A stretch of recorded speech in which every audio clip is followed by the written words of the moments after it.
Let's take a break from the mainline action of Union Pacific to enjoy the pace of Grande's own short line connection, the Idaho Northern and Pacific Railroad.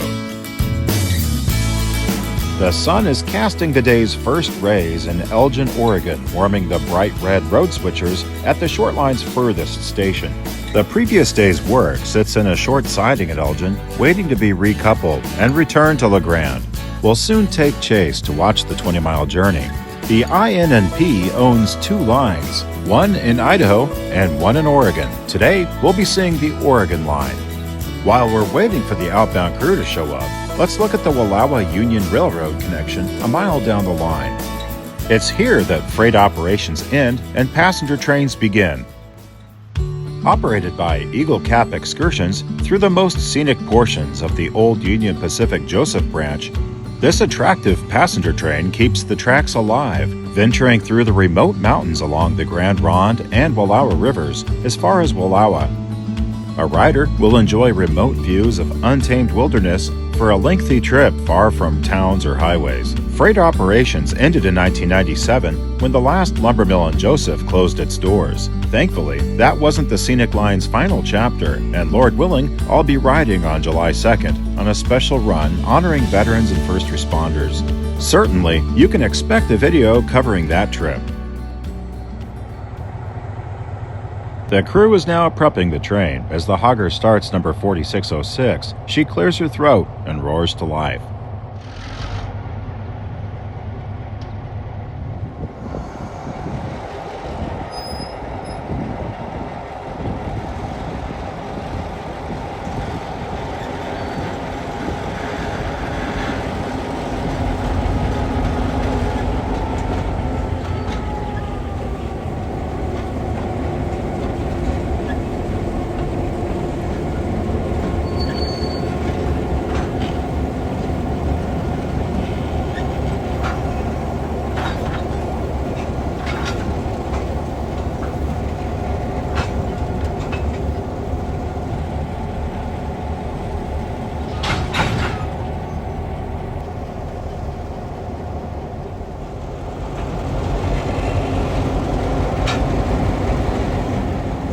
Servicing the customers is done on the eastward trip out of Grande, as most all the spurs are oriented that direction.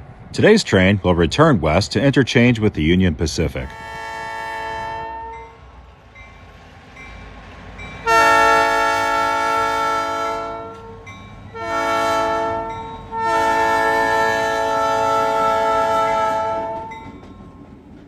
Though this branch calls Island City home, with a few spurs for locomotives and equipment, the two attractive engines can be found starting their day anywhere on the line, wherever the work is.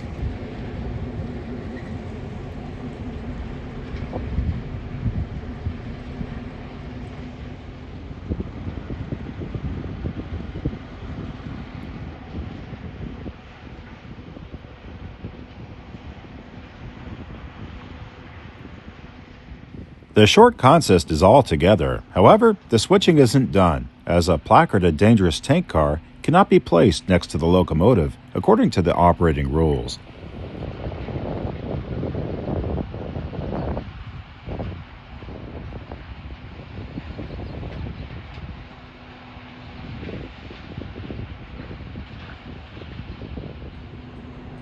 Because of this, the liquefied petroleum gas car will be set over and made the rear of today's train.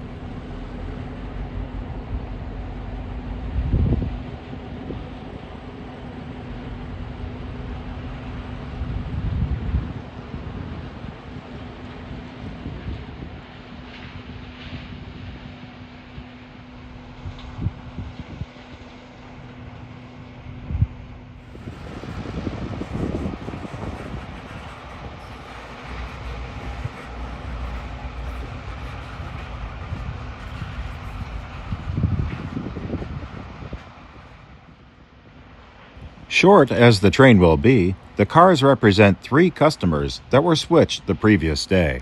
Chemicals, agriculture, and forest products customers dot the right-of-way, providing enough traffic for daily trains to be called upon.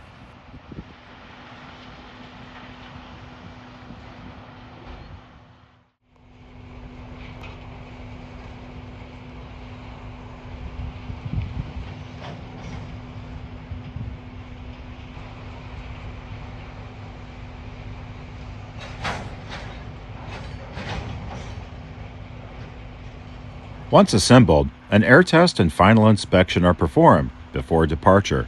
The conductor will then fill out an air slip just like this one, indicating which of the 4 railroads under the Rio Grande Pacific's umbrella is making the delivery. The slip will accompany the rail cars to Union Pacific as it relays the pertinent information about the air test.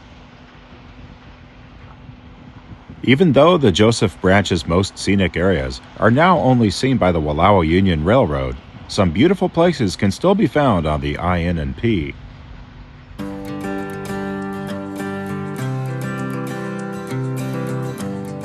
Here, with the Blue Mountains providing the backdrop, the rails find the Grande River for a few miles, following the water through a tight gorge.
The track soon spills out of the gorge into rolling farmland for the remainder of the trip, entering the tiny town of Embler, which has a seasonal agricultural shipper, which will bring covered hoppers alongside the grain elevator.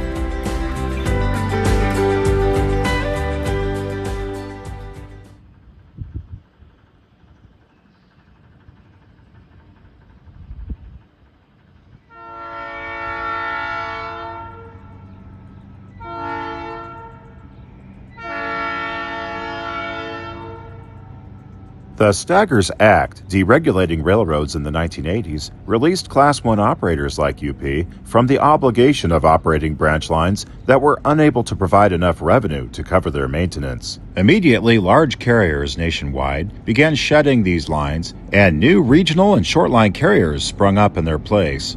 This was the case with the Union Pacific, who put this line up for sale in the 90s. It was then that the Idaho Northern PACIFIC was born under the corporate owner Rio Grande Pacific, which owns 4 short-line railroads in the U.S.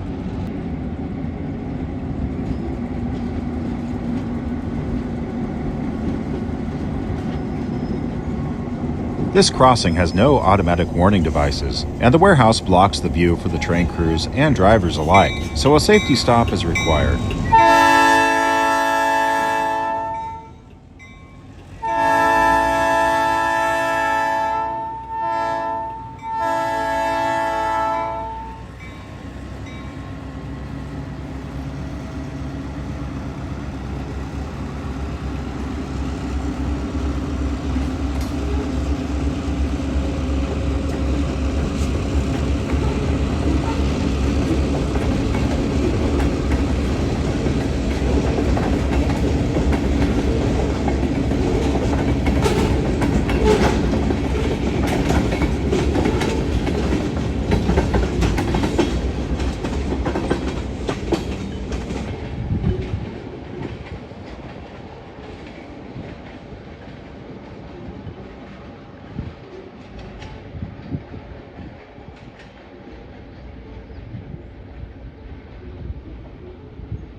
A sweeping curve and downhill grade sees the train down for the final leg of the journey toward town.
The line's one and only crossing of the Grande River comes at Island City before crossing Highway 82 at Grande.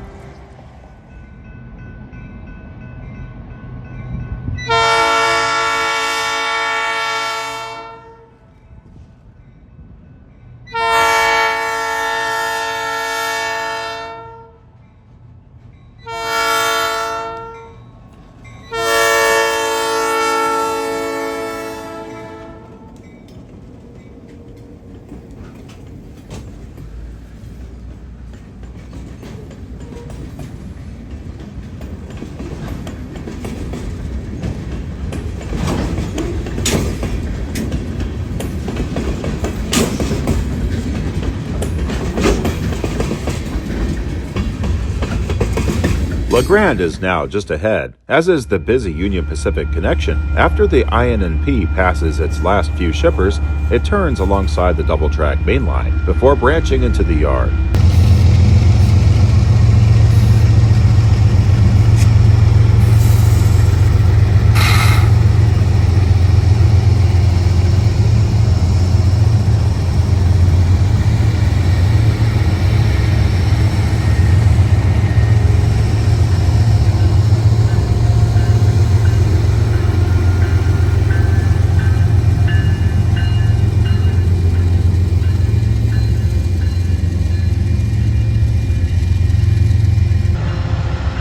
Just as a Portland to Ogden train finishes doing yard work itself, interchanging cars for INP, it shoves clear of Greenwood Street as our train from Elgin arrives.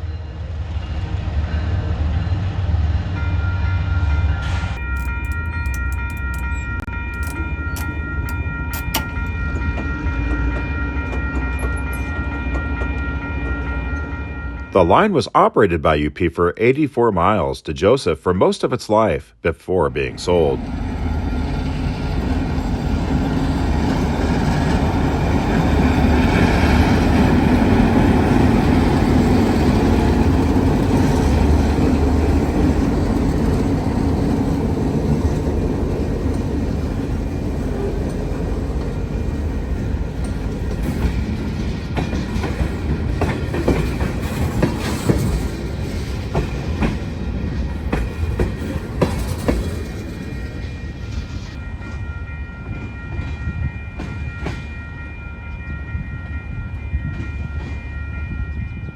It's short lines like the Idaho Northern and PACIFIC that keep rural industries far away from the main lines linked to the American rail network. And it keeps small communities in Oregon seeing colorful reminders of their railroad history.